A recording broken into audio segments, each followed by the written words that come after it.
Okay, fellas, here. This is actually off the kickoff. We've got the edge off the kickoff quite well, and you'll see our shape coming back is really nice. Just in this new system for our wingers, this is the situation here where I think we look to go around and start looking for some work in behind that defensive line. I know in the past we've tended to hold the blind this way, but first play of the game, they're structured quite well here on the blind. They already have two players. Might be a good idea to try and fold in behind at this stage now. Now maybe the winger could be, that's blindside winger here. Could be working into the middle of the park. We could have more options that way. As we look as it plays on. Just really good depth, really good lines here. Really pleasing part of the game in the weekend.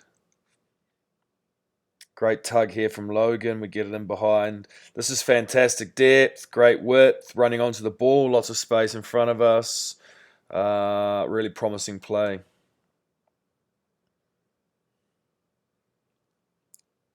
We move it forward here about 3 or 4 phases. As you'll be watching soon, I love the fight on the ground from Dennis to make sure we get that extra go forward. The clip here, what basically I'd like you to see is I think we need our outside runners, Corn and Gabe, I think it is, Logan, just straightening a little bit earlier. So as we get to this position here, it's a great tug. I'd like to see Gabe and Logan in this situation really coming hard back towards the ball in here. Off that tug, Dave can carry it to the line and find our two of our top runners.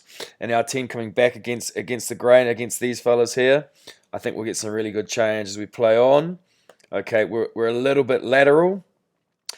If these two players said we're running back this way, we'd have the tug option and the turbo option straight off the alpha tug. We're just a little bit lateral as it plays on. Everything's going sideways. Richie does well in the end to beat the player and get over the line. So that was a good fight from Richie.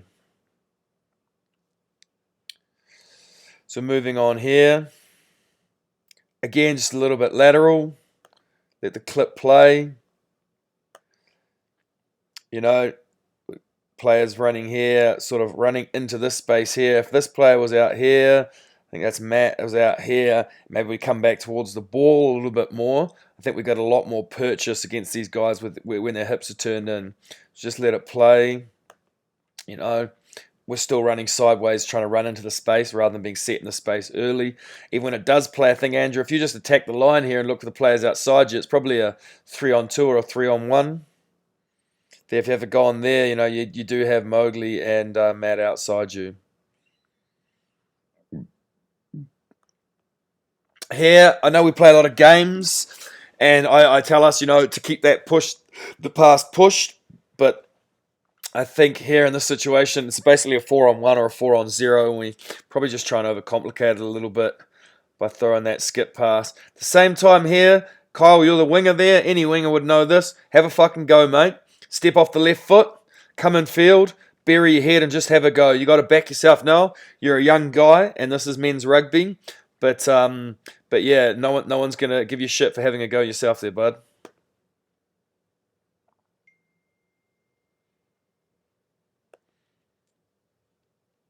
Just once again, fantastic width, fantastic depth here, great tug, a little bit sideways, but that width we have created there on that left-hand side and running onto the ball, really, really happy with. That was definitely a highlight of our game. As we play here, we just talk about connections. I'd love to see Andrew getting connected in about here, just inside Gabe. And then Gabe has the option of hitting Logan on a tight line or pulling in behind to you. So Andrew, yeah, if you were here or any back, you're just in there. I think if we show these different shapes and these connected shapes to teams, we're going to have a lot more options. So it plays on. So we got there. Andrew, if you were just inside Gabe here, he'd have the chance now to hit Logie hard or tug to you here, coming around the corner, running into this space. And I think we probably score in a situation like that, especially with Mogi one-on-one with a winger. Instead, the defense has a chance to get across, hold him up. Fair play, Gabe. Good tracking across. Man on the spot, jumps over, scores a try. Here, I appreciate Jake Bentley helping us out in this situation by doing something that we can highlight is probably wrong for any young player watching. But in this situation, I'd love to see any guy here get the ball onto the right hand, have that left hand free for a fend, or even, you could look to put it on the toe back in field possibly here. Jake, I'll ask you later on and you'll be able to give us some more options, because we let it play through, ball into wrong hand, and tries to face up against a good fullback, and as you see, just gets bundled out into touch. I love us running the ball from a line out. I think it's fantastic going wide straight off a line out. We've definitely got some good change in it, but this is what we call the work off the ball. So if it has gone deep, our centres, our wingers, everyone has to bust their ass to get back to ensure that these passes are going backwards. This is a second mistake off a kickoff after one pass. As you see here, we haven't worked hard enough back. It's a dubious forward pass, but nevertheless, it's still called.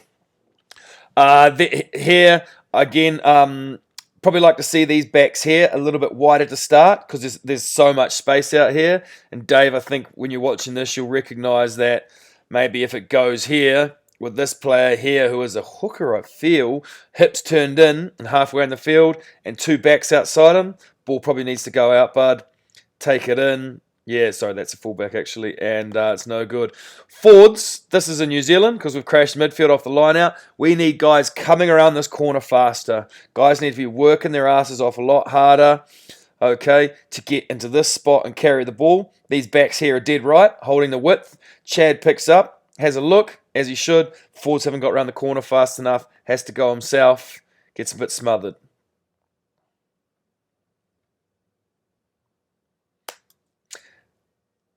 Here, I feel we're just shifting the ball a little bit, too much, rather than holding the defender. So we've got probably, 4 defenders out here, and we've got a great back line. No one connected or anything like that. Maybe it would be good to have a player connected in behind here. But as you see, Dave gets it, just shifts it straight away without engaging any defense here. Goes to Richie. He's not looking to engage any defense here. Maybe hold someone. Good teams are just going to push off us, as we see here. Jake straightens very well. Josh is that second line of support that we've talked about. So he's coming in. He can come inside and outside Jake, which really happy about that, Josh. You've certainly made differences as you've come on this season. And he opens up for the offload too. Here, I feel again, we're just shifting the ball across the line a little bit. Shifts one, shifts again, and Chad actually ends up having the ball probably 5 metres behind where we've tapped it from. So they've got up 15 metres into his face. Haven't left us a lot of options for go forward ball. So good footwork here still from Chad. We do get go forward ball. It's certainly a positive carry. There's lots of examples of this during the game, but I wanted to use this one, which is later in the game. Possibly we're a bit tired of our spacing and what we're actually doing around the breakdown. So we play it here. Okay, Leighton is good tackle. Leighton's looking to get back and find out where he needs to be before Jake's even told him what to do. Good play, Leighton. So we've got 1, 2, 3, 4, 5, 6, 7, 8 guys looking in, worried about what's happening here in the space of about 15 metres. Okay, we play in another few seconds. Wade at this stage, and Matt starting to move. You guys are no use here. You got to start fucking busting ass out here, pushing these 2 players out maybe, getting connections, and having a wider defensive line as we play on. I know we're a little bit tired here. Okay, Joshua would like to see you push a little bit harder from this situation here as it goes. Pushing up a little bit harder, getting in line with Richie there and getting that double shot on with each other. Again here, Wade and Matt, maybe a little bit of no man's land. You definitely should have folded around the corner at this stage. And this line here, again, everybody looking in. This isn't looking great for us right now. We play it on. Wade does click on a little bit, but look at this line. Up, forward, back. He's back. We've got players here that aren't assessing any dangers. I think this is going to be our biggest downfall against the stronger teams, especially the Hornets this weekend. Just let it play. Outside in tackle from Logan. Pretty dominating. Again, we probably still need players folding around the corner here. And this just needs to be a better line straight up. Dave, I'm not sure what you were doing back there at that stage. I think we had a fullback and a winger back, so I feel Chad's the plug. You kind of feel like you're in no man's land. A lot of space outside us here. Not many players calling comms up, to get players across. So, um, for those of you that watch this, please come up to me and tell me the number 6 tonight at training, and that way I know you've actually taken some notice of it.